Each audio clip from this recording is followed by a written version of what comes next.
And 3, 2, 2, 1. Clap. Peace and love for the cat people. I didn't think you left Warwick. I don't like to leave Warwick unless I have to. Bananas. 75 yards from shore and come across a great white shark. 75 yards? He calls himself a Swiftie. Unbelievable.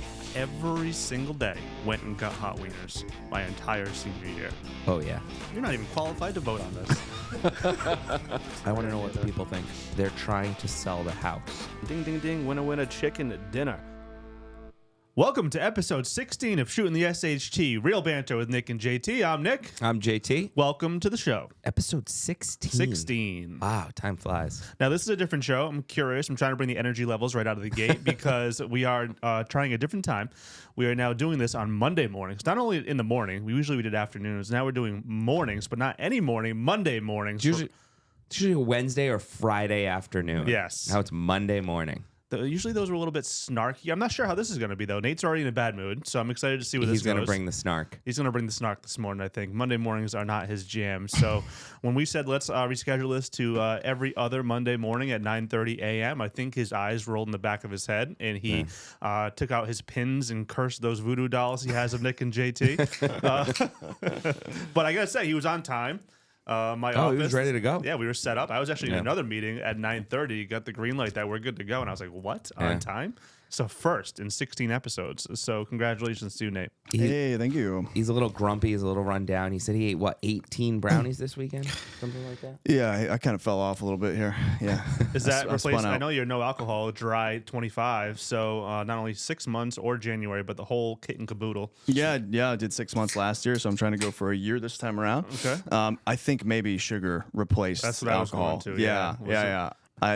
It was the same time last time. The first week or two was the hardest to go without alcohol, so I think I replaced it with my wife made like a baker's dozen of brownies, and I think I ate probably 10. That sounds nice. They were very good. I'm not a big sweets guy, but that does sound good. So good. They were chocolate cheesecake brownies. Oh my god. My daughter had a sleepover on Friday night, and we made homemade blizzards on Friday night. I shouldn't say we. I mean, I was not involved in this whatsoever. I did. Actually, I was on the phone with you, and we were talking about our upcoming conference, which we should bring up later in the pod. But I was talking to you on the phone, handling our reservations and whatever. We were on the phone for, 10, 15 minutes. I looked down, there's a half-melted blizzard in front of me. Like, what's this? No. Like, we made blizzards, and it was just beautiful, like cookies and cream with some Reese Pieces in there. It was good stuff. Yeah. Nice. So, yeah. Hit the spot. Good stuff. Hit the spot. So, anyway, here we are. It is January 13th as of this recording. When's the last one we did? Was it before the new year? It was before the new year, right? I don't know. It's our first pod of 25. Was it first one of the new year. Yep. Was it the one right before Christmas? I think it was. It was with Lauren. Yeah, it was right before Christmas because it was supposed to be released before Christmas, but it was not. Yeah. You guys keep reminding me of that. Sorry about that. You had a busy week. You had some shoots. You had some new listings. Yeah, it was You Christmas. were out of control with photo shoots. It was awesome. the busiest I've been this time of year so Love far. it. Had the Christmas cheese. Lots of Christmas cheese. Christmas cheese came to our company party. Yeah. Lauren discussed that in the last podcast. And I got to say, I get a Christmas cheese a little 8.4. Nice. Wow. Yeah, it's Not good. bad. It was Solid. good. Yeah. I missed the Christmas You didn't even cheese. try it, huh? You were like, oh, that sounds gross. I'm not going to try Lauren's homemade food. Not at all. I don't know. I never made it over to the Christmas cheese, I guess. You pretty much stayed in the same corner of the office all night. That's not true. I went from one corner to the other when the football game started. He was pretty antisocial, wasn't he? I think what he likes to do is have people come pay him tribute. Yes, You know what exactly. I mean? He's Bow like, at the feet of JT. Yeah. He's like, I'm not moving from this spot. Kiss the ring. Kiss the ring. Kiss the You ring. know, it's not so much that I feel like people should come to me. They just did, and I could never get away. Just gravitate. I towards you. prefer to make the rounds, but I couldn't get out. Absolutely. All right. So Nate has on this introduction agenda plans for the new year. What do you mean by that, Nate? Like, am I going on vacation? What's our business plan? What are you hoping for here? Your personal plans for the new year, JT. I don't really care. You can talk about the business. How's that? Are you guys gonna fight? That works out because Nick's going on like 8 trips That's this right. year. So That's Actually, right. I don't have that many on the agenda on the good. on the Start book talking so about far, them. They'll rally. Yeah, tell us which one you do I have. can think of a few. My personal goal, is always one trip a quarter. That's what I like to do. That's what I live for. Travel and experience are my jam. So that's what I like to do. And I think I only have Disney planned with the family. We have other trips for work, obviously. You have a golf trip? I do have a golf trip, yeah. I was Where are you thinking going? family trips. I have a trip right after my 40th birthday to go down to North Carolina. You like that little twang there? I know North you're the accent Carolina. guy. You But should yeah. probably avoid that. We should. I love North I Carolina. don't think so. Going to Pinehurst to play a little bit of golf in March. It won't be that warm. It'll be more of like a late fall weather climate that we experience here. I would imagine maybe early spring, but still be nice to get out of town. Yeah. Swing the sticks a little bit, get some rounds in.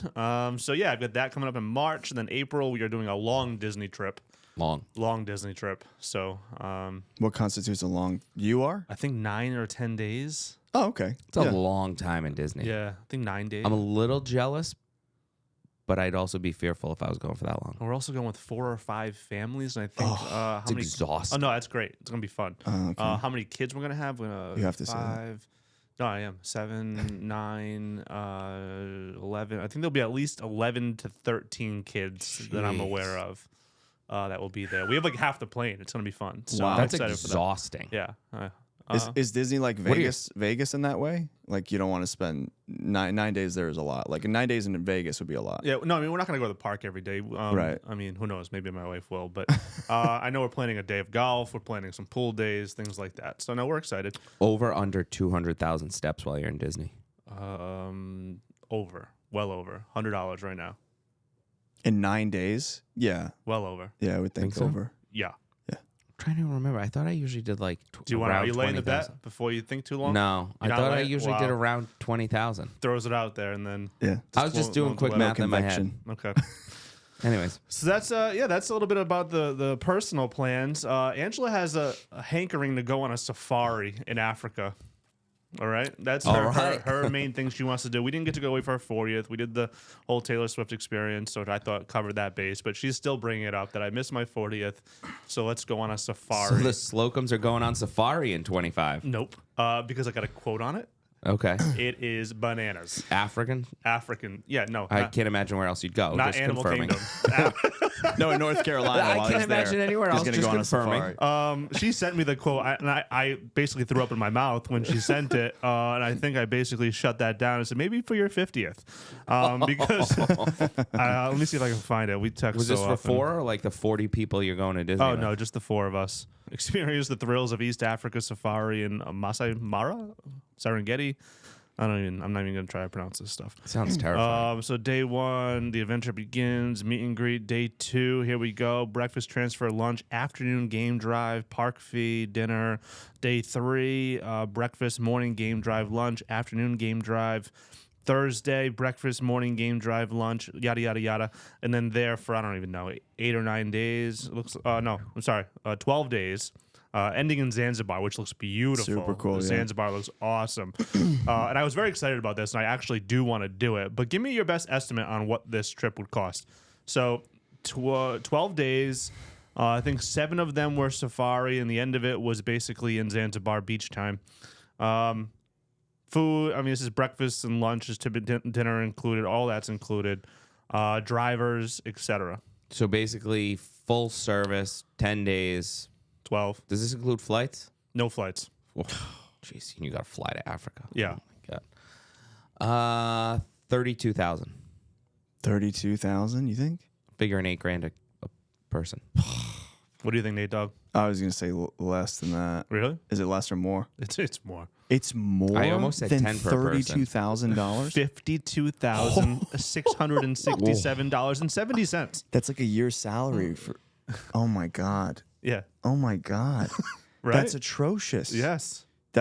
I mean, it's just catering to like the super wealthy. Yes. Yeah. That's So, that's Again, gnarly. Yeah. I spit out my coffee. I wasn't even drinking any. That's not happening in 25. No way. Unless we sell a lot of I was going to homes. say, you need to have a good year. Okay. Great year. I think I've talked enough about my plans for the new year. John, how's fatherhood treating you? Fatherhood's great. Everyone's doing well. Rocky holidays, I'd say. Okay. Hudson brought the flu home from daycare. Yep. Shared it with me. Played keep away from the baby. He doesn't have hantavirus, does he? No, not like you. So we got through that, and so we got through that. It's good. Tired. Jen's taking the brunt of the overnights. I'll say she's taking Henry for the most part. I'm dealing with Hudson, so she's dealing with the harder part. Major props to her, but we're doing good. Put him on. So Nate said he doesn't care about my personal plans for the year. So our team goal is we would love to do. I would say there's our minimum goal, and then there's our stretch, like we killed it goal. What do we So got? bare minimum, we have to sell 250 homes as a team. But our stretch goal, what we have hanging on the wall out there, is we want to sell 300 homes this year. Let's do it. Put it out into the world. 300 homes. We want to grow the team. I'd say 50 agents by the end of the year. Woof. Good sized team, all working together. It's collaboration. double the amount of agents, John. How are you going to do that? We're going to do it. Me and the Iceman, Eric Pike. Okay. We're going to tackle this together. We're going to kill it. We're going to grow. We're going to grow with the right people. We're going to have great culture. Everyone's going to be rowing in the same direction. It's going to be a beautiful thing. Can you now say that once again with a Trump impression, please? It's going to be really, really great. We're going to grow this thing. It's going to be huge, really huge. Thank you. Appreciate that. Excellent. So there's some plans for the new year. Let's move into some NFL predictions. If you don't like NFL, you can probably just fast forward this podcast about 3 minutes or so, somewhere in that range. Yeah, probably longer. Are we laying bets down? What are we doing? What's the plan here? What are we talking about? Jay said put some NFL predictions onto the pod. What are we predicting? So I think we need to, I would say, go baby steps. So I'm really excited. Getting away this coming weekend, watching some football with my guy here, NS. We have to remember to make any. Do we need to cancel dinner Sunday night? That's when the Bills and Ravens are playing. That's an 8 o'clock game, and we'll talk about that. No, it's a 6:30 game. Oh, jeez. All right, we'll talk about that. Whoa. Well, one game I'm really excited for is Detroit, Washington, Saturday night. Yes. So I would love to see Detroit make it to the Super Bowl. I'd love to see Detroit win the whole thing. But I'm watching last night's game. I don't think Detroit's banged up defense can stop Washington. No? No. Wow. I hope I'm wrong. I want Detroit to win. But I'm looking forward to seeing that game. I think we'll be there. We should have landed and hopefully settled, at least by halftime of that game on Saturday. Yeah, so we have dinner watching reservations too. So we're gonna be at a steakhouse because you owe me a dinner because rates never hit anything in the fives Yeah, last yeah. year. So you owe me. We're making do on that bet. Yeah. So anyways. Nathan. So we're going to Old Hickory Steakhouse Saturday night, 9:15 reservation. What do you think I should do? A little Opus 1 with my ribeye or Wagyu ribeye? What are we doing? We're going to have to find bar seating to hopefully find a TV to watch that game. Or we're just going to have our phones out at the table. So we just sit on the same side of the table with an iPad and eat our steaks and drink our wine. Sounds great to me. Doesn't sound too bad. Yeah. I was thinking last night we're going to have to get any actual bets, like sportsbook bets, before we go. Because we can't do that in Florida. That's a good point. Yeah, we're going to have to keep it interesting while we're down there. Yeah, so we'll have to lay them all down before we go. We'll do it in the airport before we leave, maybe. Yeah. Okay, I love it. So I'm going to lay down a prediction that the Chiefs... I'm going to say the Chiefs are going to the Super Bowl. Do you not want to say it because you don't want them to get there, or because you do want your love muffin Travis to get there? I'm not anti-Chiefs like many other people are. It's a little weird, isn't it, Nate? Just popped into my head. It's pretty good, yeah. I think Mahomes has the it factor. I know he has the it factor. I'm just not sure Allen or Lamar, as much as I would love to see it, I don't want the Chiefs to win. I'm not going to outwardly root against them because I do appreciate excellence, and I'm not this is like what everybody did against the Pats. Like, come on, it's a little bit so hypocritical here. I like seeing excellent, legendary play on the field, and I think Mahomes provides that. And so, not my favorite guy in the world, little Kermit the Frog, but I mean, I'm gonna watch it and be impressed by what's going on. Can't stand him. Yeah, you're like so. I wish I could argue with you more. Baltimore, sorry, Nate. Baltimore always finds a way to shit their pants at some point in the playoffs, exactly. so they're Why are not you going to saying make sorry it. to me? Oh, because I picked them at random last you're a year. Ravens fan. I like the colors. Are you Buffalo. a purple guy? Never mind. Go on. So Josh Allen, I think Josh Allen has the it factor, but I fear that he doesn't have enough around him. But one of the reasons why I can't stand Mahomes is I texted my brother during last night's game. Yeah. Were you watching the beginning of the Washington game? I mean, here and there, I was so dismayed with the quality of the football this past weekend. It was god awful. That was a competitive game. Last night's game? Yeah. Last night's game was the best of the bunch, but I mean, other than that, it was brutal. I mean, I got so bored I worked most of the time during the games. It was awful. It was just like, let's just get some stuff done. Jaden Daniels scrambled last night, and he had 1 foot out of bounds on the white, and he got lit up. Like they hit him and he left his feet and went flying out of bounds. I did not catch that. I was probably scrolling Twitter They at the time. didn't even throw a flag. X. They didn't even throw a flag. I texted my brother. If that was Mahomes, it would have been a flag and the defender would have been ejected. Absolutely. I mean, you got to earn respect in this league, and he doesn't have it yet. He's a rookie. Okay. Is that the official sweatshirt of the pod? The Polaroid? The Polaroid Yeah. one? I don't know. Maybe if they sponsor us. I'll wear whatever. Okay. Are you, by the way, are you editing the intro clips? I thought you were going to add some new stuff on that. I am on episode 20. All right. As I discussed. Let's go. All right. Excellent. So are we laying bets or are we just moving on? Sure. Let's lay some bets. All JT, right. what do we got? Houston at KC, 4:30 on Saturday. KC is 8-point favorites. Okay. I think they cover. I would tend to agree with you. All right, so we don't have a bet. Next one. I'll take Houston with the spread. Okay. Someone's always got you always take the Chiefs, take the easy money. All right, so Houston +8. Yeah. Okay. All right, so you got to go first that game? Yeah. All right. I am going to take Washington +9 against Detroit. Can I pass on the bet? Can we go over under? Seriously. I don't like that. I Nine's got a lot stuck of points. with Houston +8. Yeah, but you don't have to take. We don't have to bet on every. Let's find a bet that works for both of us where we disagree on something. All right, then I don't want Houston +8. You don't? No. Okay. I was just trying to be entertaining here.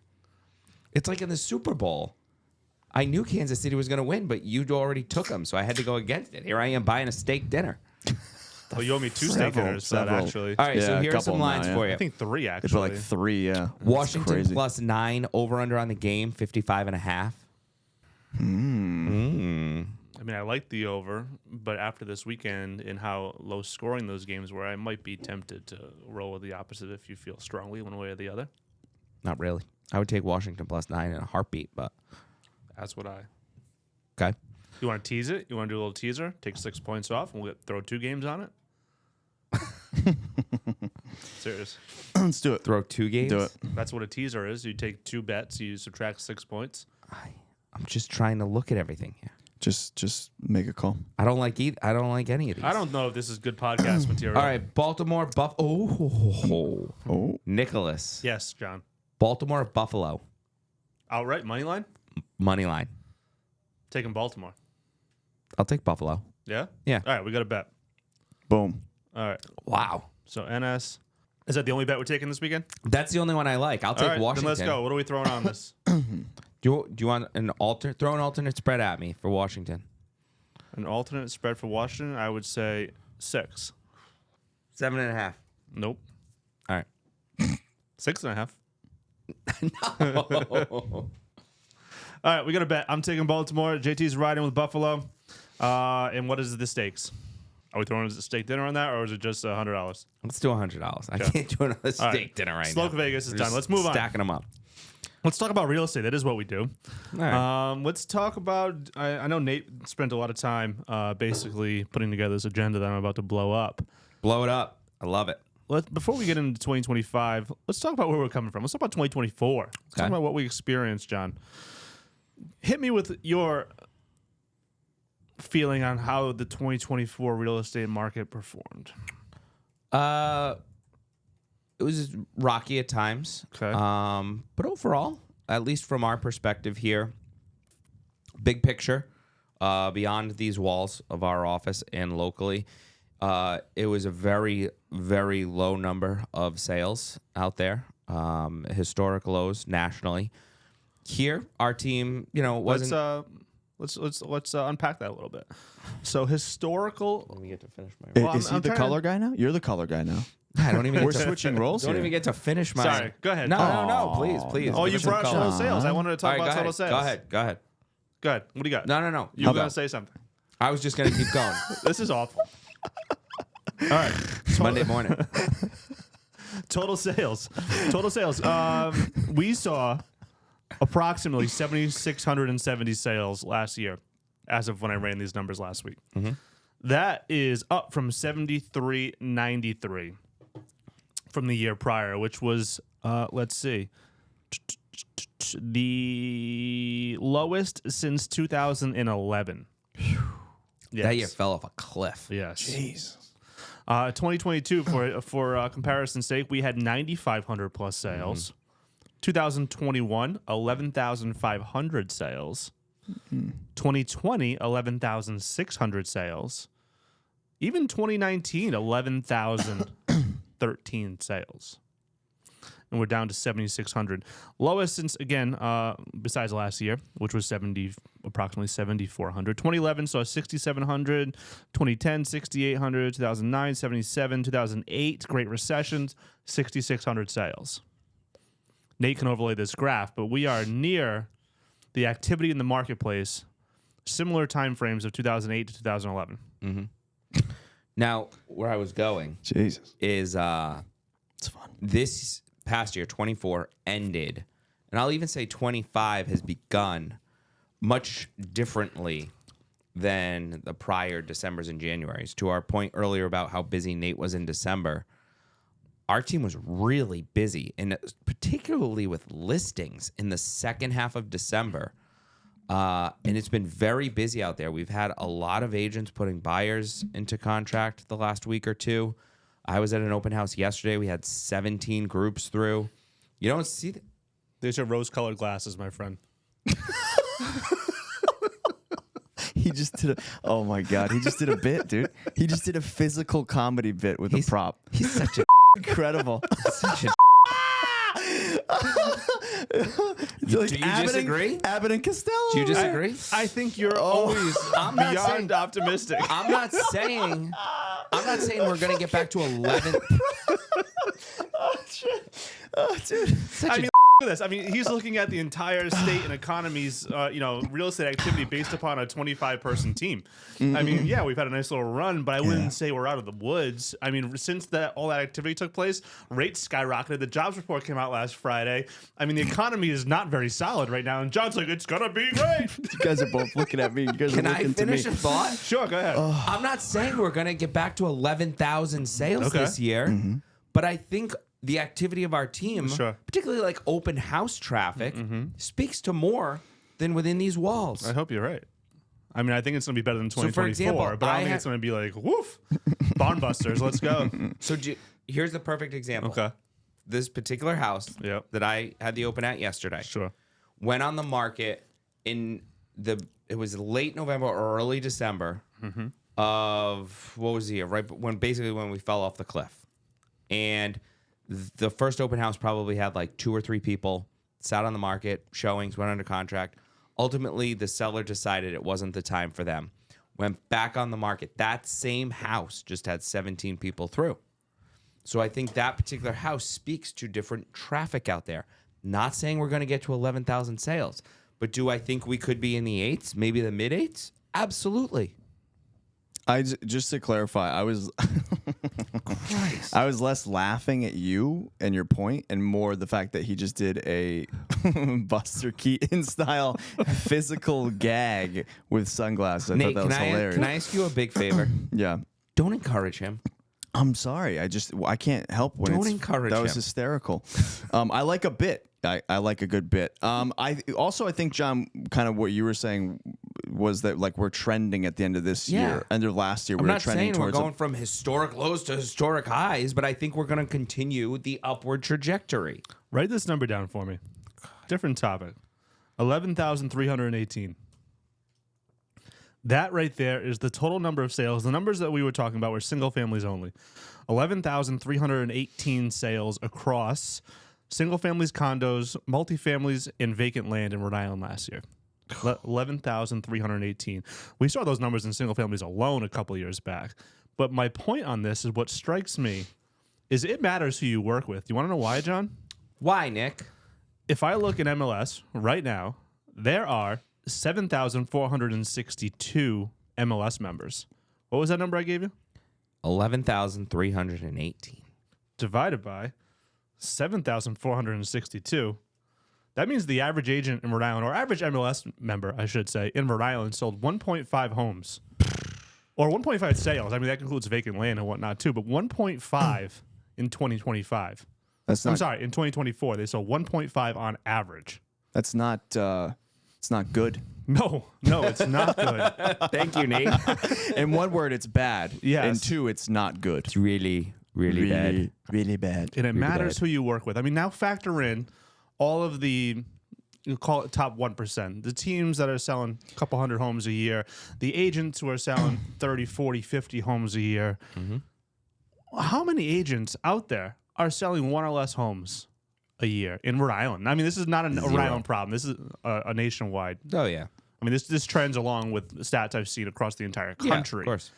But the fact of the matter is, there's a lot of people in this business who are not, let's just say, doing a lot of business, not very experienced, not selling a lot of homes, not doing this day in, day out, treating it like a career. 'Cause I don't Not know how you- fully They're not true invested. professionals. They're Some not of them fully have other- invested in their career. Yes. Well, some of them, this isn't even their career. Yeah. They have other jobs. They have this. They think it's a side hustle. They think it's easy. We certainly know it's not. We don't treat it like that. Our clients deserve better. But there's a lot of that out there. Absolutely. I couldn't agree more. So I would say, I know when I talk to potential clients that they should, I don't encourage them to, I mean, how should I phrase this? I think it's beneficial. Put your glasses on. Tell us a nice story. When I meet with potential sellers, I always want them to feel comfortable. Obviously, we're confident in our services. We do this day in, day out. We sell hundreds of homes a year. Last year was 188. We're going 300 this year. You know, we've been doing this for a long time, about 18 years myself. John, I can't believe he's, you know, what are you, 16, 14, something like that? 5 years behind you. Yeah. Anyway, we are in this. You're It's more our than 18. full-time career. Talk to a few agents. Make sure you're working with somebody who treats this with the respect that it deserves when handling your largest asset. I mean, it's absolutely insane that someone could say, oh, my cousin has their license, I'm going to use them. You're handling a $500,000 asset. You know, I mean, maximize every single dollar you have. Make sure that experience Yeah. is going to be the best experience possible. It's the most important, one of the most important transactions of your lifetime. It stuns me. People wouldn't go to like a doctor, an accountant, or a financial planner that's trying to do it as a side hustle. Yeah. Part-time. Yeah. Part-time brain Part-time surgeon. Yeah. Yeah, we're handling someone's oftentimes, as you said, their largest investment in life. It needs to be treated as such. Oh, my surgeon went to 40 hours of class. He's good to go. Hasn't done his continued ed this year, but he'll get there. He'll learn about the Crazy. pulmonary system. To use an analogy, since we're talking about sports betting, would you guys say that you're all in? I would say we're all in, Nate Dogg. Absolutely. Okay.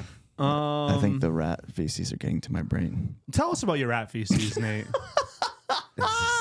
You haven't heard this? Dude, I'm I mean, so somewhat, mad. but I want to I'm have pissed. the pod listeners. You have heard of this? You had heard this? I had heard that you had some issues Oh with your my car. I'm God. not quite sure how this happens. It's I never was ending. just tuned in today. It's never ending. So I'm having a rodent issue right now. Yes, and it's not as charming or whimsical as it is in the movies. You know, like have you guys ever seen Mouse Hunt with Nathan Lane and Matthew Broderick? I don't think so. Where they buy a house and it's infested with this rat, and the rat's like all cute and super smart. Like playing jokes on them. Yeah. They try to like blow it up with Acme. Yeah, that that's is a exactly movie John right. would have It, seen. it has lots of physical gags. You'd love it, Nick. So we live in a condo. We have a communal dumpster, and we have parking spaces. Our parking spaces happen to be next to the dumpster. We have two of them, and right now my wife and I are sharing a car, and my wife's car is a Honda Fit, and apparently Hondas have on the wiring, they're coated with this corn or soy based protein that rats find very scrumptious, apparently. Oh, really? Yeah. So we noticed it one day. We got into our car and we turned on the heat, and just like through the vents, it's just like this just awful smell. We're like, what the hell is that? So we're driving around like that for like a week, and we're like, okay, I'm gonna check under the hood, and we found like droppings and stuff, like rat droppings. So we're like, okay, I'm gonna get these suckers. So apparently they don't like mint. They have a very highly developed sense of smell. So we bought all these mint repellent bottles. We're spraying them. I'm spraying them on the tires and letting it set. I'm going under the hood and I'm spraying it all around the place, all around the perimeter of the car. You know what I mean? Like through the vents and everything. I replaced the cabin air filter and the engine air filter, cleaned up all the droppings, everything under the hood. Should be good to go. They came back. They came back. So I said, okay, this is clearly an ongoing issue. So we contacted our property manager. They set out the traps, the baited traps, the plastic ones. They're, apparently a couple of them have died, but I've cleaned this car now 3 times. Okay, like soup to nuts. Took everything apart, scrubbed in there. This last effort that I put in yesterday, right? Because it's disgusting driving it around. I don't want my wife breathing out of it. I'm all paranoid and now. So are they just under the hood? Or are they in the interior of the vehicle? No, not in the interior, just under the hood. They're crawling up onto the engine compartment and just like eating and crapping. And have you asked for a new parking space?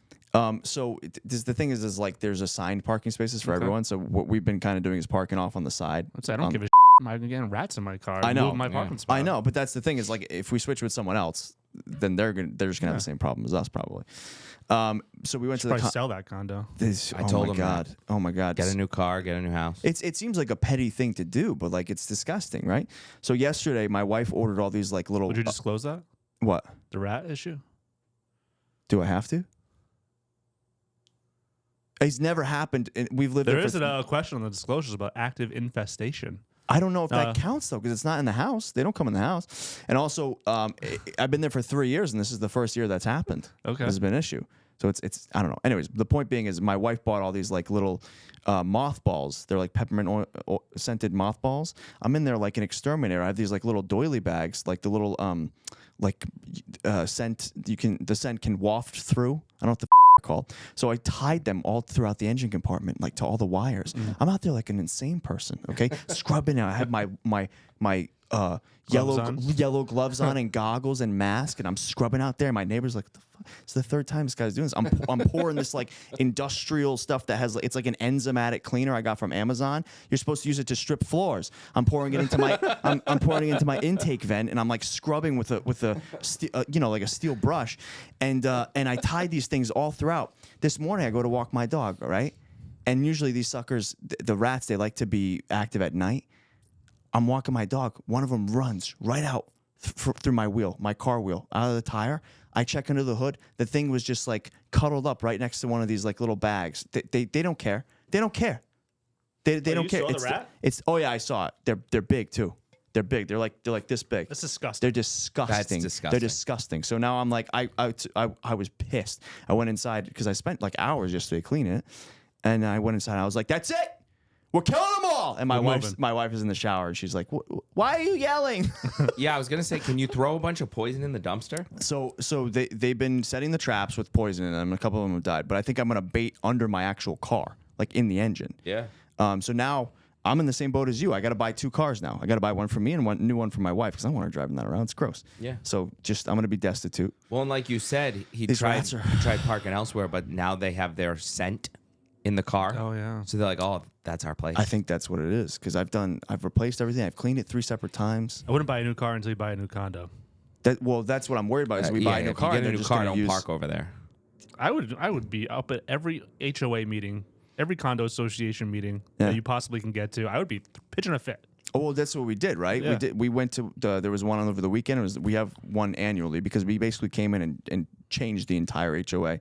They had no property management. Everyone hated each other. They didn't talk to each other. My wife and I brought everyone together because they were all like. That's what you do. It's what the walkers do. Well, we didn't mean to affect so much change, but sometimes you can't help it, We read How to Win Friends and Influence People, and it's just the next week we were just changing things around. So, where are they living? This is the thing.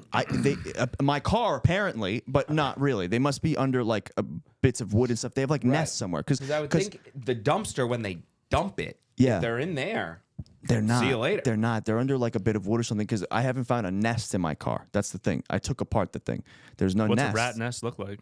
They take like bits of like clumped up like dry grass and like whatever they lint and stuff they can get their hands on. They just kind of ball it up and hang out in there. But they're so gross. They're so gross. So now I got to be like, okay, if I get a new car, what we're parking on the sidewalk in front of our neighbor's house, which is like sucks because we have 2 parking spots that are not getting used. I guess guests can use it, but like no one else had the same problem. No one else at the condo. They were like, no, we haven't had that problem at all. There's no rats getting into our car. So we're like, we're the only ones. They're so probably it's great. they're probably thrilled and thanking you for I'm sure taking the hit. But they marked us. My wife's car is marked. They marked us, dude. They marked us. So yeah, my wife's car is over 200,000. It just hit over 200,000 miles. So it's time to Get rid of that bad thing. boy. Park it somewhere else. Yep, scrap it. Sorry, Nate Dogg. Hey, it is what it is. But this is my dilemma. This is why I came in on Monday.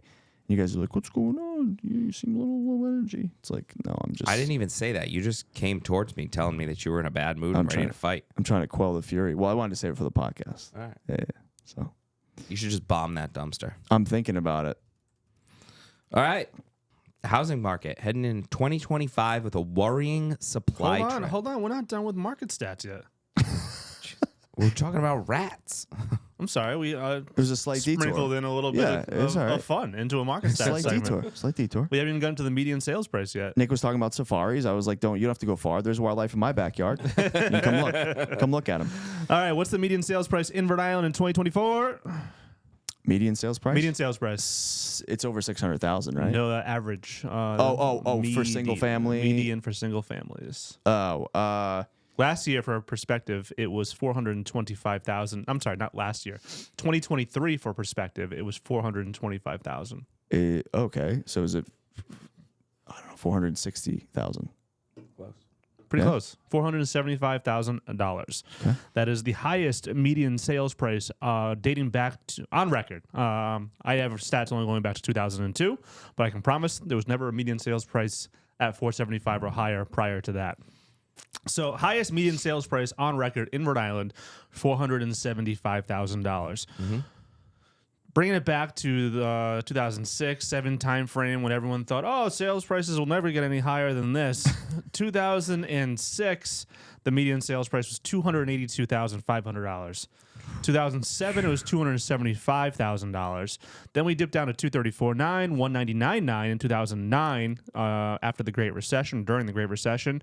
Then it started to creep back up into the twos, and now we are sitting at $475,000 right here in Rhode Island for single-family homes. More than doubled in 15 years. Sure has. Well, Sure you has. guys made it through the 2007-2008 financial crisis. So Made it. That's when I learned, actually. Yeah. So I got licensed in 2006. That was my junior year of college.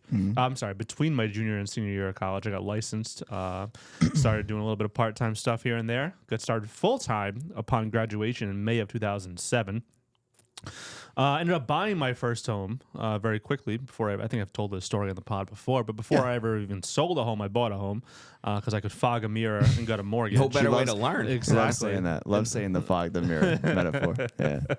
And then essentially, basically saw the market crash almost immediately. Lehman Brothers went under not long after that, and we saw values absolutely tank. But it was a wonderful time to learn, in my opinion. So there's a little history on the median sales price. We are up substantially. So And you got through it. we did get Just through it. didn't want to end it on a bummer. You I did. mean, I'm here. I figured got that through was it, a baby. given, right? That's right. He's spending $50,000 to go on safari. I'd say he made it. I He am is not.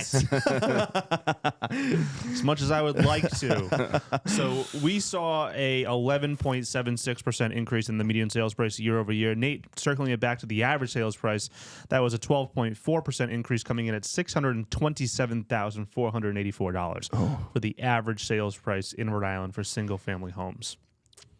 John, talk to me about distress sales in the market crash that is obviously coming on. Oh, yeah.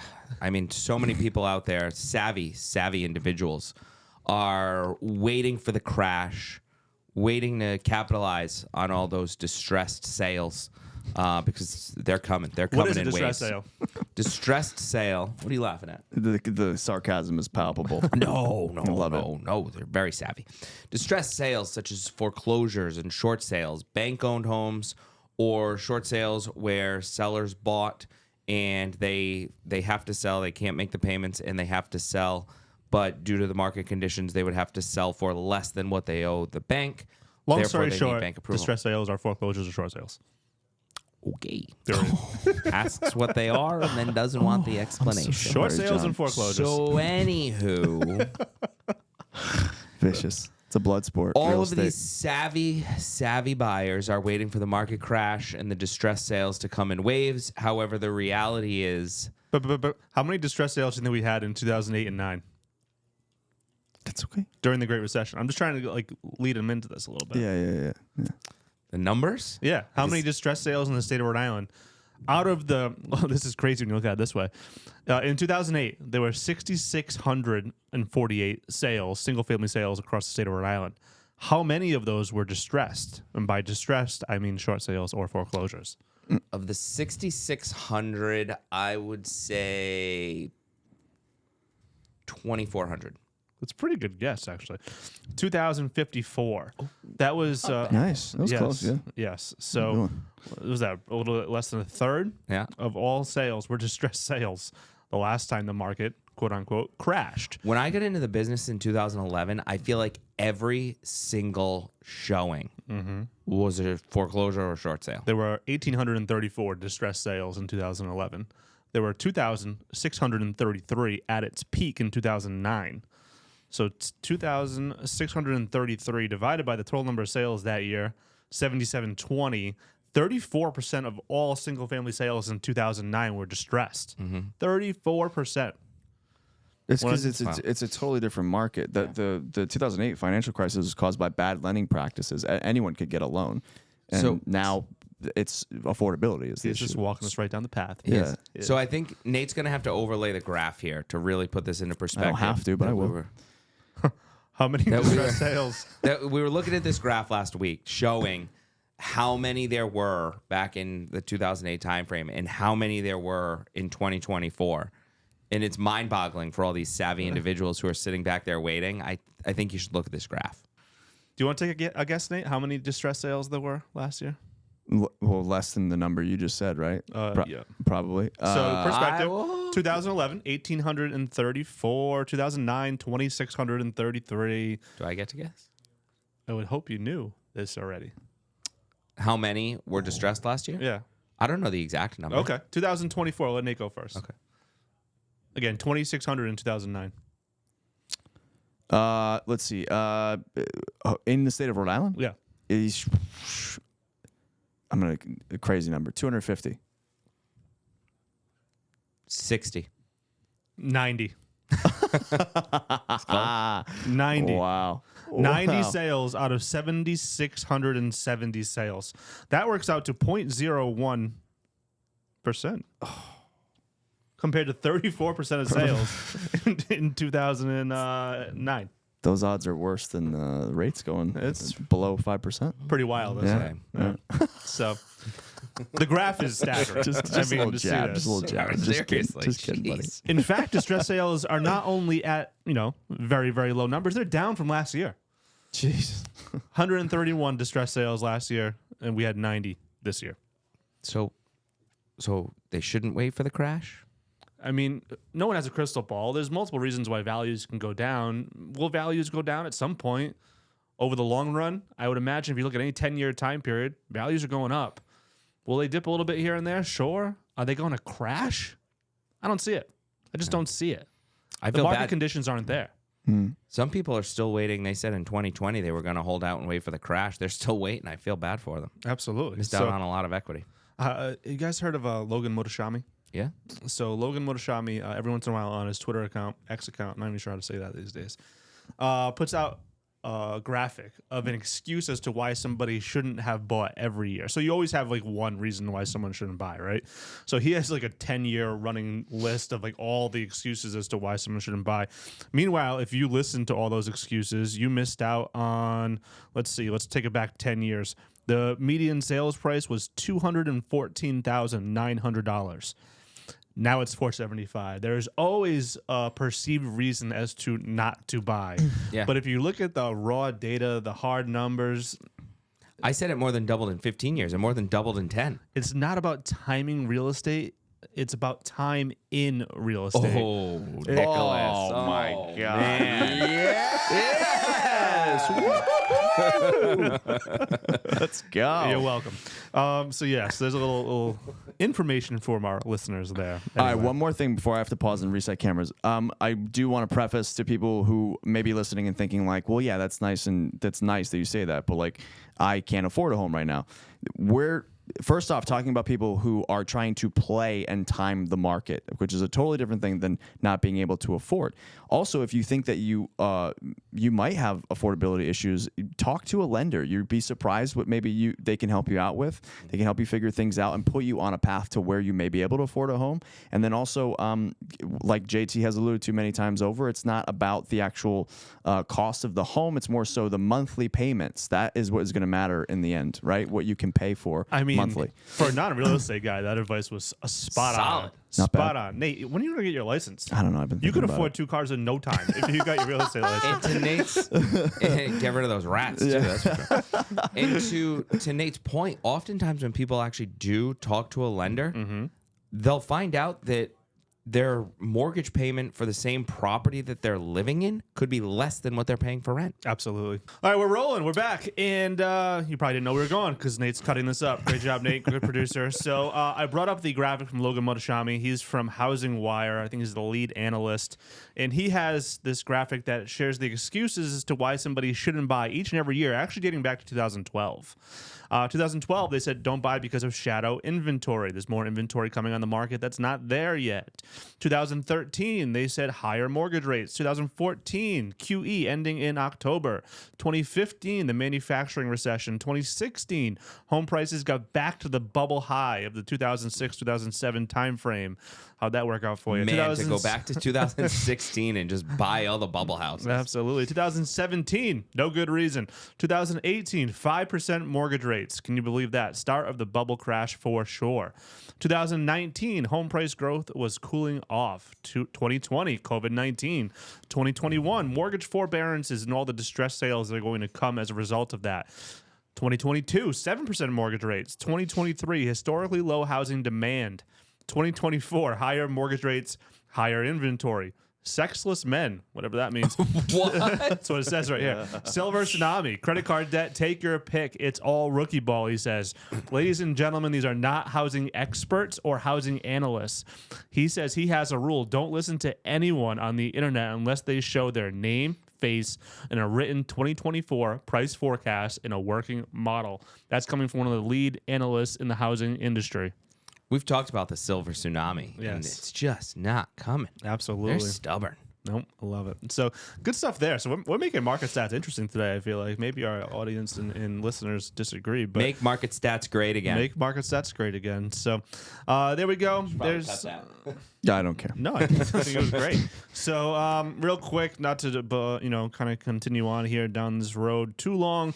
Condos saw actually pretty flat sales prices, John. Yes, Nick? The average sales price for a condo was only up a little bit under 1.5%. The median sales price was, in fact, a little bit down based on the most recent numbers that I ran. So condos definitely cooling off. Think there's a reason as to why that's happening? I had it. You had it? I hope you can find it again. You started talking, and I was like, oh. Will you listen to me? Want to restart that one? No. All right. No. Come on, color man. Come on. I'd have to look at the stats. I just told you. Condo sales prices are pretty flat. Look at the stats. He gave you the stats. Do you have any opinion as to why condo prices are flat? How's inventory? Inventory's up, right? In condos? Let's see here.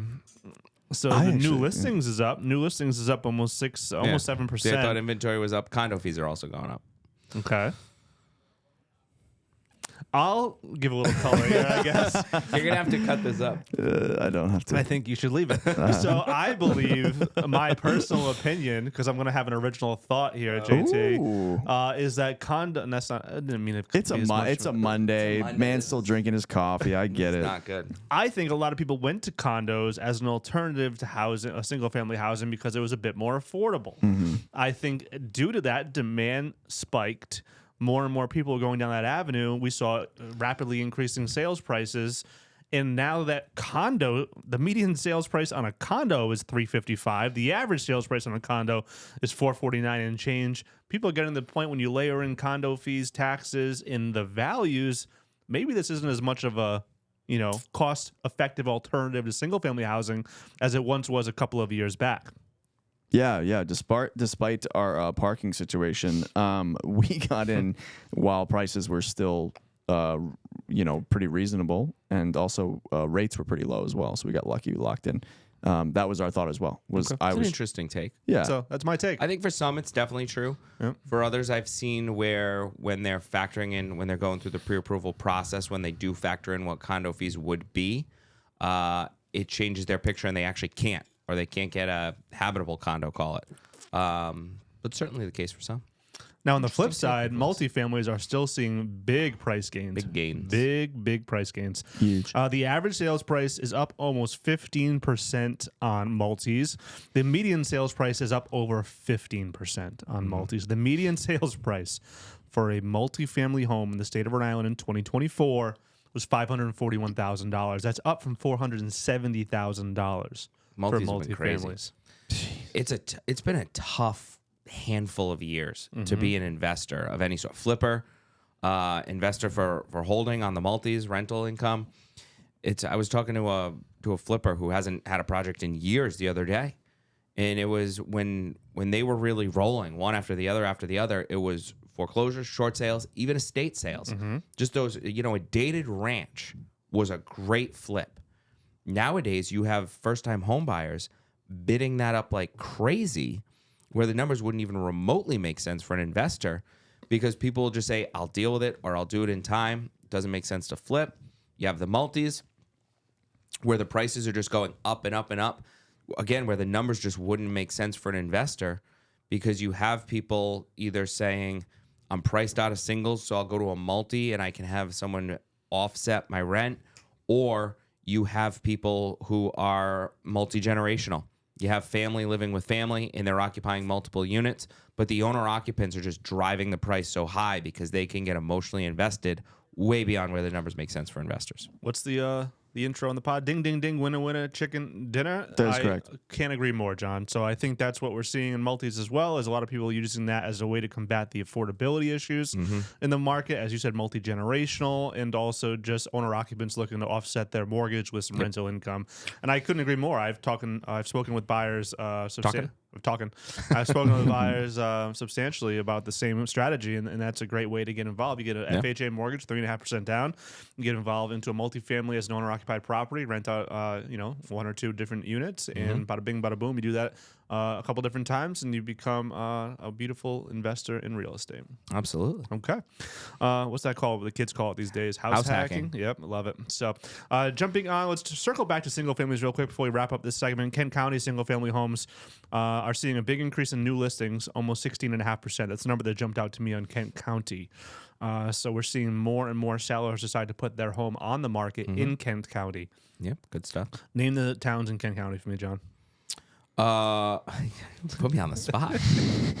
You work in Kent County. You think you would know. Warwick, Coventry, East Greenwich, North Kingstown? No. Nope. West. Did I say West Warwick? You did not. West Warwick. Okay. And then I think there's one What am I other. missing? West Greenwich. West Greenwich. All right, and next, let's circle back to Warwick, where our is Put me located. on the spot. I just wanted to see, just testing. I want to see if I can trust, our consumers with you. Can't trust me. nation. As a nation. How long have you guys been working Can't together? trust me at all.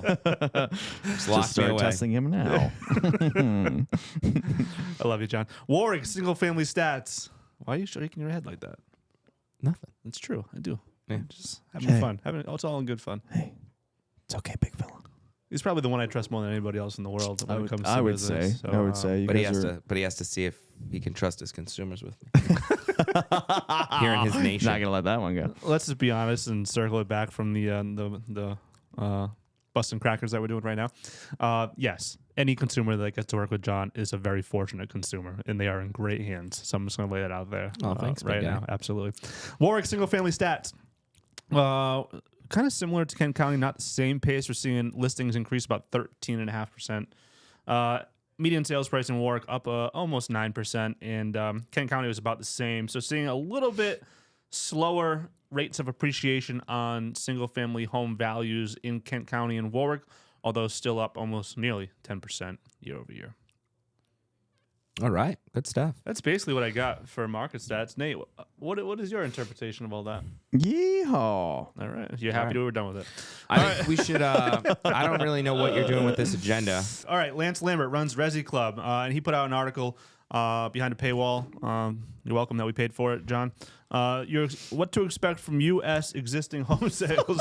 Did I approve that? You did not. I ran this one in a different avenue. I got approved before under the 2024 budget. This is what I'm talking about. It's worth Cut him off. How Cut him can off, I John. keep things in line when people just go around me? Sorry. We're gonna have to talk later. We can talk. See me in my office. U.S. existing home sales forecasts. So let's see here. Don't take my seltzer water. Oh, confiscated. There's not a budget for seltzer anymore It's ridiculous. because we're all just So the signing up for seasonally stuff. adjusted annualized rate of U.S. existing home sales by November this past year, 2024, was 4.15 million sales units nationally, compared with 3.91 the year prior, 4.91 in 2022. We saw a much stronger 2022 than the rest of the country did. And in 2021, 6.43 million. And it peaked in 2020 at 6.47. What are they predicting this year? Up off of the 4.15. The average of all of them, let's see. Actually, it doesn't show me that. NAR shows 4.5 million for a forecast. You're not looking at this, are you? No. Bright MLS shows 4.4 million. Lawrence Yoon, chief economist, good buddy of the pod, friend of the pod, writes that home sales momentum is building. More buyers have entered the market as the economy continues to add jobs. Housing inventory grows compared to a year ago, and consumers get used to a new normal of mortgage rates between 6 and 7%. I agree with that. I would agree with I can't that. see behind the firewall you're looking at right now, but I do agree with Dr. Yoon. Let's just let Nick take the lead on this one and talk less of. It doesn't matter if you can't see it. We'll let you take the lead on this one. Okay. We have a lot to go through. All right, sounds good. I guess I'm backing out of this. So we're going to see existing home sales increase here. They're saying 2026 is going to be even stronger from a sales standpoint, not value, number of sales in the market than 2025. So hopefully we're pulling out of that little trough of home sales. And what's the matter? Nothing. Okay. So that's where we're at. You see sadness in your eyes. John just looks upset. You did have a single teardrop. I'm just lost. My eyes just keep watering. There's a problem. I hope I'm not going blind. Oh no! My eyes just always First the eye watering. twitch, and now Remember last week? It's because you leave your contacts in for like 45 straight days. Yeah, but like a week you guys ago, are the cutest but- couple. I put him in. I put him in last Monday after having him out John. for like a week, and then remember Phil rolled in here last week, and I said close the door, and he thought something was horribly wrong because he thought I had been crying, and my eyes were just watering. And Do you wear contacts? No. So I got have LASIK a few perfect years vision. ago, and I used to wear contacts. I could not sleep with them one night. John leaves them in for weeks at a time. That's insane. You're not he's supposed a to do that. psychopath. I know. You're not supposed to leave them in overnight, like No. period. no, mine are designed to. I'm supposed to. I can leave them in overnight. That cannot be healthy. Got them at I can- CBS. So the problem is, I can leave them in for a week, and then I'm supposed to take them out once a week, and then throw them away after a month. Oh man.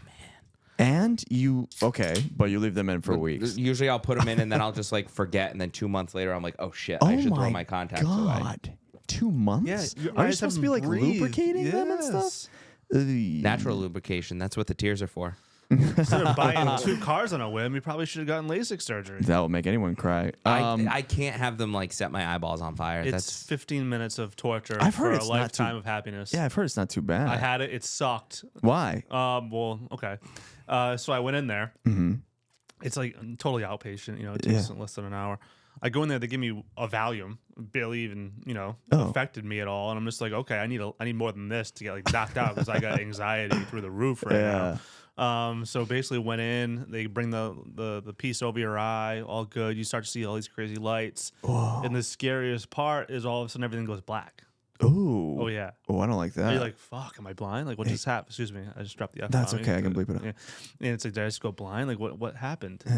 So that was uncomfortable. You start to feel pressure, like that was pushing your eye uncomfortable. down. Going temporarily blind. Yes, A little uncomfortable. exactly. Couldn't you smell it too? I mean, a little bit. Yeah. Oh, smell what? the Them lasers. burning your cornea? Lasers, probably. Yeah. Lasers. Yes. Giant freaking laser beams. okay? But I gotta Sharks. say, it was probably 15 to 20 minutes, which felt like 3 hours. It was a long, uncomfortable, not that uncomfortable It was uncomfortable for 15 or 20 minutes. But then I got to tell you, I had an astigmatism and I was blind as a bat. I could not read an alarm clock next to my bed since I was probably 6 years old. They sat me up and it was blurry, but they said read the clock across the room. And I could read the clock across the room. It was insane. Yeah, exactly. Yeah. And then Angela, you can't drive afterwards. Angela picks me up and I have these big black glasses on, and because it's like light sensitivity and whatnot. So she had to pick me up. Kids are in the back seat. This was like 3 or 4 years ago. And she goes, "You wanted to stop at Chick-fil-A on the way home for dinner?" I'm like, "Yeah, let's just stop there. Go have some food real quick." Weekend at Bernie's over here. And so I have these big black glasses on. And I'm in the front seat. She's driving. The kids are in the back. And you know how you go to Chick-fil-A and it's like really busy, and sometimes they come up to the window to like take your order. Yeah. So I can't see this guy. My eyes are closed. I'm like uncomfortable. It feels like they're burning. And I'm like, what's going on? And she goes, "What do you want?" And I go, "Spicy chicken sandwich." And she goes, "Okay." The volume is probably kicking in too late at this point. And I'm like, "Spicy chicken sandwich." She goes, "Spicy chicken sandwich." I go, "No pickles! No pickles!" Screaming, yelling no in the pickles. front seat. She's like, "I got it, Nick. I got it. No pickles." And the guy's like right there, like, you know, not any further away from me. It's weird. than You he usually was. love pickles. I don't like pickles on a sandwich. I like pickles on the side, but not on a sandwich. Because you always take the pickles when we order lunch out. You always take the pickles. Love pickles. I just don't like them in a sandwich. And you made that very clear to the guy at Chick-fil-A. There's this guy in these big sunglasses screaming at me. So that was a tangent. But yes, that was my experience. Anyway, get LASIK. Well, the actual experience itself, you didn't do a great job selling it. Well, I mean, But you can now see it's perfect amazing. now. I have no contacts, no glasses. I don't need to worry about any of that crap. And the chances of it going wrong are like so slim. Oh yeah, it's It's fantastic. like 1% or less of going blind. Yes, I wish I did it years ago. Yeah. Years ago. That's what I've heard from everyone who's done it. Yeah, absolutely. It's amazing. There you go. I have 20/20 vision. Probably the best money I've ever spent, to be quite honest. You haven't gone on a safari yet. I have not. Got to be worth $52,000. John, talk to us about the housing market heading into 2025. It's gonna be good. It's gonna be really good. Good news in the housing market to close out 24. There is a lot of supply. However, a lot of that supply is stale. It's been on the market for a bit, kind of sitting there. So I would expect buyers to, when I work with a buyer, and I know our agents have had success doing this, if you find a house that your buyers like, try to show them things that have been sitting for a while, because that's where they're going to have the opportunity to negotiate. Opportunities. Not only do they not have to get in the bidding wars and try to come up with enticing terms for appraisals and inspections and all of that, but negotiate the price down. Take advantage of negotiating the price, probably negotiating repairs or credits if there are issues. You have the upper hand if the house has been sitting on the market for a bit. Leverage. So use that leverage. Love it. To wrap up our year in review and predictions for 2025, maybe we should throw some bets down on predictions here before we wrap up this pod. But Zillow, our good friends over at Zillow, they indicated that Providence, Rhode Island, the metro market. What is the Providence metro market, John? Pretty much Rhode Island. And? North Harbor, Fall River. Thank you, Nate. Glad you are in tune. Pain in the So mad. It's the color. I'm trying to He gets I'm hoping they mad. bring some color for our Yeah, listeners. yeah. that's one color. something I can elaborate on so much. I think the color is red, as in he is about to blow a gasket. Color is black, like my soul. All right, Zillow predicted the top 10 hottest. Let's restart that. Zillow predicted the top 10 hottest markets in 2025. And Providence, Rhode Island is on that list. Want a drum roll? Oh wow. There we go. Oh, Where is had it, a drum Nicholas? roll. Yeah. Where's Providence land? Providence landed at number 3 on the hottest. Hottest. Providence landed at number 3 on the hottest major housing markets in 2025. Say exciting. that 20 times fast. The top 3 are Buffalo, Indianapolis, and Providence. Man, Buffalo and Indianapolis. So let's see. How'd they come up with this list, John? I don't know. The hottest ranking of the Where nation's is it? 50 Is it most on here? populous metros takes into account Zillow's forecast for local home value growth and how quickly homes are selling. That's not on here. Oh, yes, it is.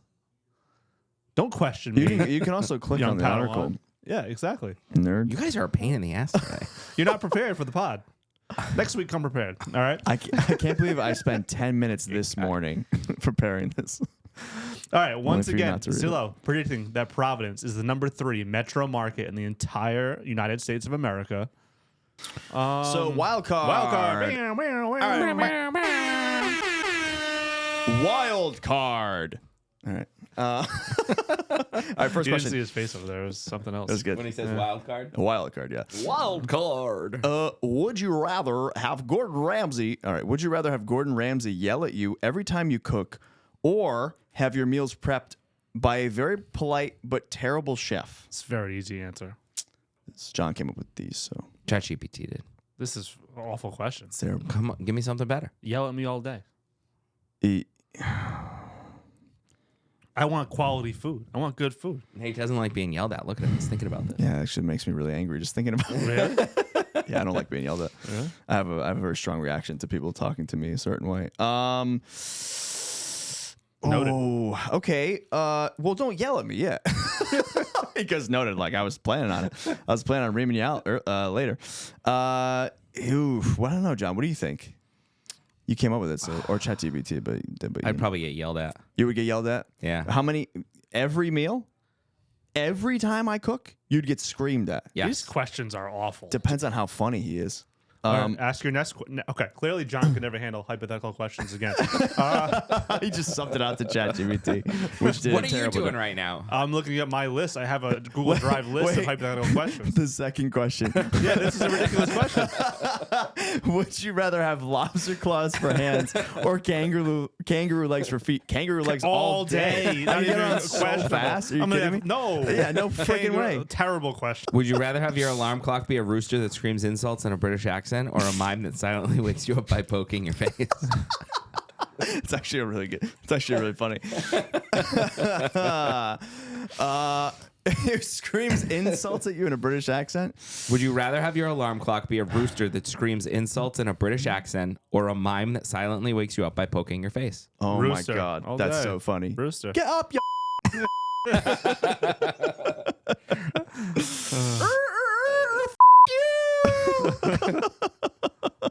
Do you have something better on I'm there? reading some. These are all pretty bad too. All right. Anyway, let's go something different, John.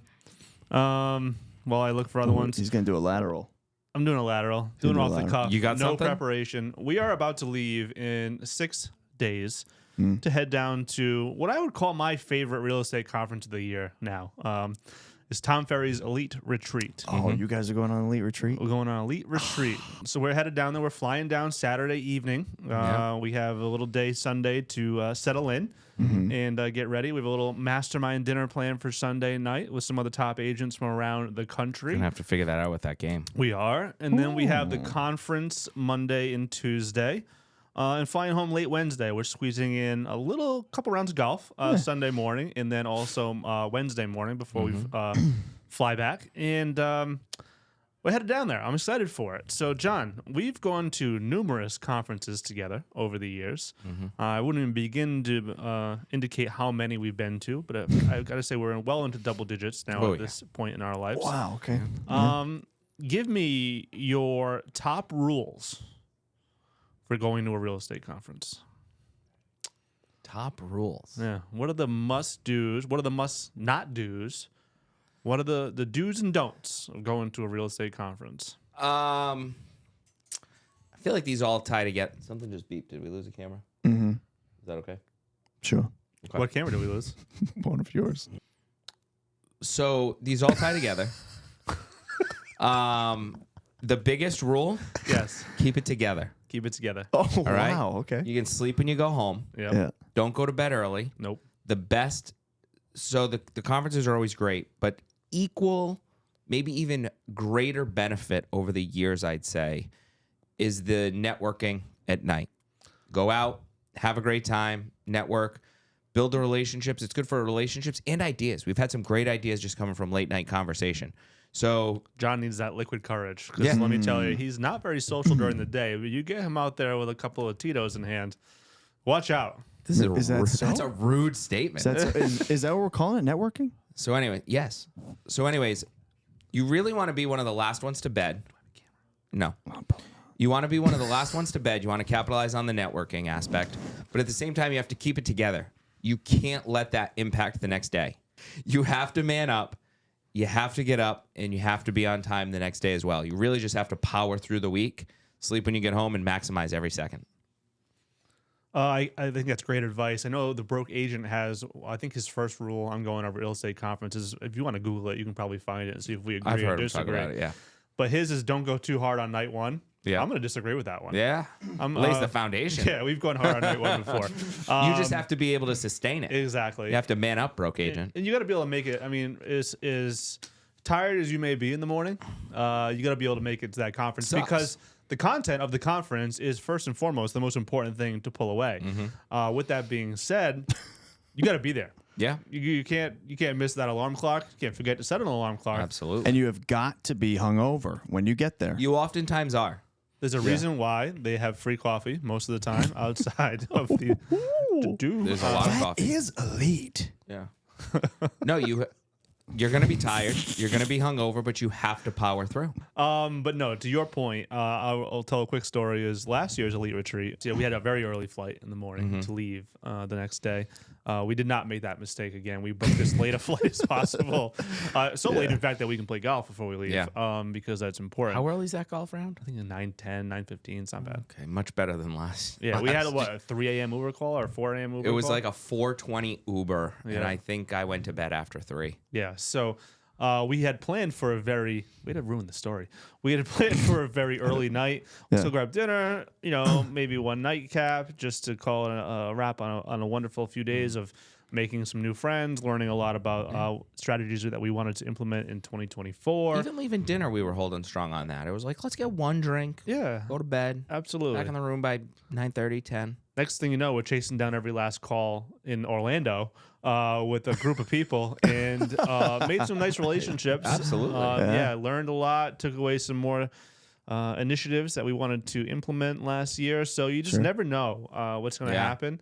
And that Uber call was an early Uber call. And but I would do it I didn't again think I was again. getting through security. No, you were a mess. Yeah. Yeah. But it was the main hotel bar where we shut down just about every night. But then every other night we were there, we would go to bed after that. Yeah. Except the last night that closed down, and I was like, all right, we should go to bed. Like, we have to get up in 3 hours.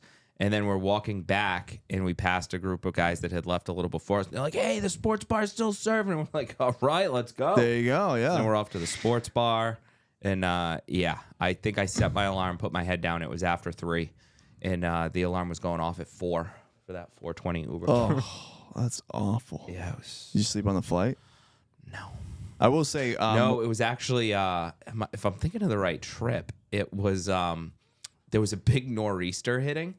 So we got on the plane, and the pilot was basically like, well, we're going to ask the flight attendants to remain seated. It's going to be pretty choppy. That's what you want to hear when you've been up all night. And we landed in New York, and then we had to rent a car, and Nick drove us the rest of the way. It was brutal. That sounds terrible. Yeah, it was not ideal.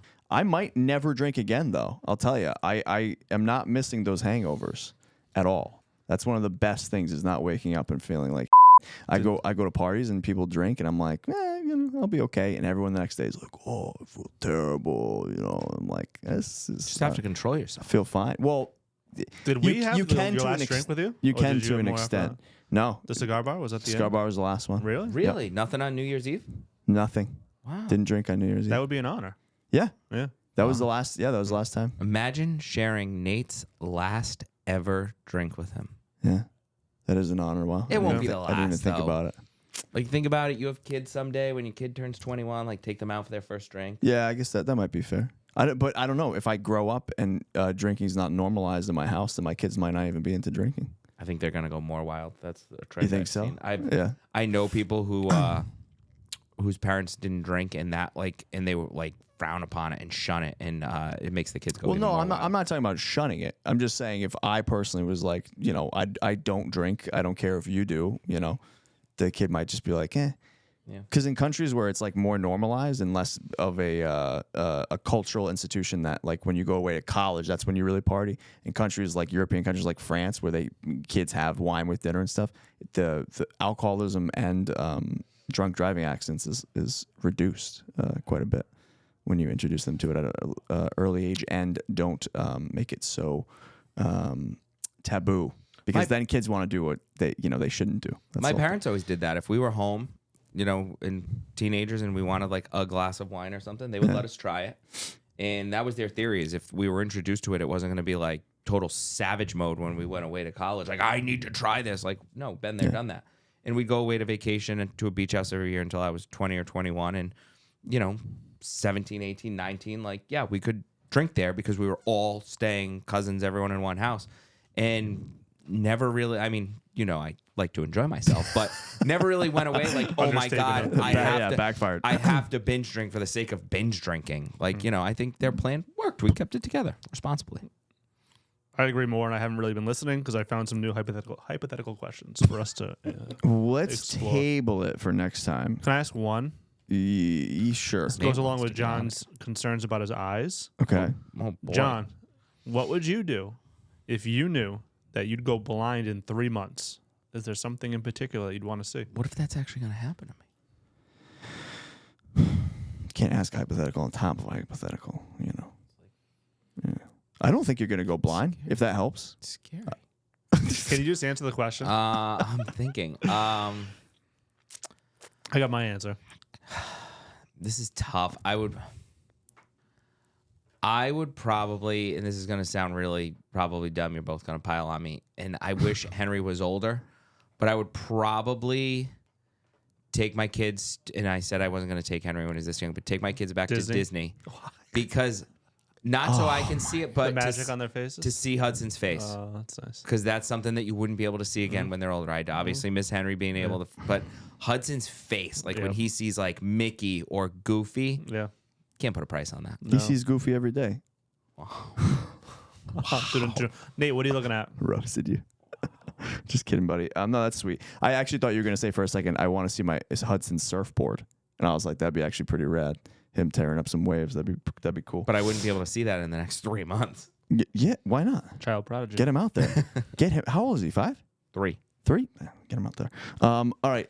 What if I could see one thing before I If go? you're going blind in 3 months, what are you gonna see? What am I going to see? I've seen some really cool stuff. Can I pick multiple? No. I don't hate it. I want to hear what you have to say. Definitely want to go see the Grand Canyon. I've never seen the Grand Canyon. Okay. That's a big one. Yeah. Yellowstone. Yeah. I want to go to Yellowstone. Great answer. I have never been to Switzerland either. Like the Swiss Alps. Switzerland is absolutely gorgeous. I'd really want to go I there. have seen pictures of that. I know somebody goes there every winter. It It's looks insane. amazing. Yeah, it's insane. So those would be probably the 3 that I'd be like, I need to go see those things. Oh, Yeah. and Paris. I've never been to Paris. I want to go there too. I heard people are rude there though. So are they? They're still. They think you're rude. They're rude here. Yeah, that's true. So that Good we'd be point. used to it. Okay. What would you see? My first thought was I'm going to leverage myself to the hills, go broke, and travel as much as possible with my kids until I go blind. Nate had some great points. I'd love to see Yellowstone. I'd love to see the Grand Canyon. My actual next thought, I'd like to learn how to scuba dive. Ooh. I'd like to go deep down under the water, Yeah. get down there amongst the sharks. I've been 'Cause you looking into that actually. Yeah. Patty certification. Yeah. Yeah. So you would take the 3 months, probably take it off from work, leverage yourself, and just go see as much as humanly possible. Absolutely. I respect that. That's what I would do. I'd travel with my family. I'd go broke, and I'd be a blind, broke, happy man. That's what I would do After too. that, Yeah. so, yeah. 100%. Yep. So I would travel with your family. Go broke and go blind. Can you They'd be like, adopt who is this me guy? for 3 months? is that a wrap on today's pod? That is a wrap. All right. Let's rate this podcast. Lauren needs to get it. Lauren, I don't know. Think she'd give us an 8 today? I thought it started off a little rocky and then got better. Yeah. Yeah, I think it gonna got be able better. to- And we, You thought it was rocky? I thought it was a pretty. I gonna be thought able to at first piece I this wasn't. I wasn't talking much because I wanted you guys to steal the show, and then I thought like I'm pretty funny, so He I had should to talk come a little save more. us. First time without a guest today. In a first while. time in a while. In a while. That's what I meant to say. Yeah, it's like a year without a Santa. And we will have a guest next time. We will. Yeah, our newest sponsor, Shoreham Bank, for all your local banking needs. They are based in Warwick. Nice job tying I that thought in. we were going to announce that when we had the guest on, but I'm All excited. right, then exclude. Oh, No, it's no, okay. It's no. okay. Thank you, Shoreham Bank. We're super excited to have you as part of this podcast. And going forward, I think we'll have Kara Millet on the next podcast. Talk about all things financing. So millet, like a grain. Have you guys ever had millet? No? Okay. So thank you guys for watching. What's the rating?